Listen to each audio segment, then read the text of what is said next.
Okay, so I've removed the shims and ties, and it's really turned out pretty good. This is the sort of dry colour of the leather. The leather still has a little bit of drying to do along this edge here, so it's slightly darker, but nevertheless it's basically there. I will just say this book has an amazing feeling when it's in the hand. It's a very difficult thing to describe, but it's like sculpted to one's hands. It's like this is a book that wants to be held. It's a very difficult thing to really put into words, but it really just have a lot, I don't know, sort of spiritual power, I suppose I'd say, about it. So we've got these ties that turned out nicely. I will just say you can probably see this fold that happened in the leather here. I'm actually pretty pleased about this.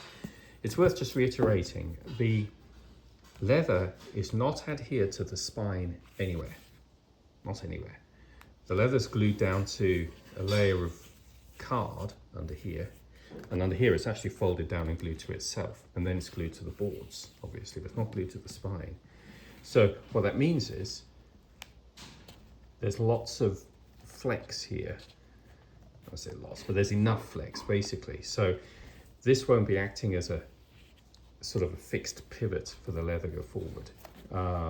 And just with having this extra fold here as well, it just creates a little bit of extra play, which makes the whole thing really robust. So I think this is going to be hopefully a really long-lasting restoration, and it's going to take hopefully many decades, maybe in 100 years or more, before the actual leather here fails and the whole thing needs to be redone. So I'm actually feeling really good about this. Now, one thing I have been doing is using, as I say, a bit of mixed sort of Meltonian boot polish, basically, just a mix of black and brown.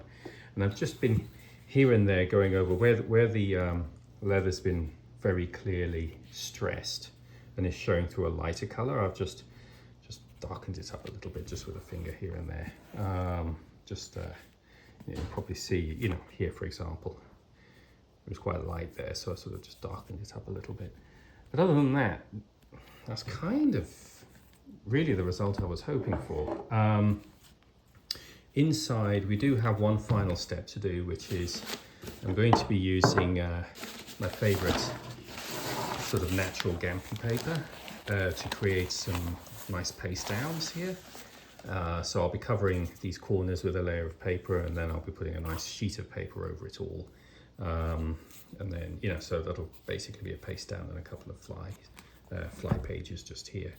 But other than that, that's really it. So there we go. This is an absolutely gorgeous book that I've been very privileged to actually take possession of, and I just look at the music, for example. It's just absolutely beautiful. So this is, there's some amazing woodcuts in here as well. Images of the crucifixion, the Last Supper, and so on and so forth. So just really, a really gorgeous book. They have it, the Last Supper, right there.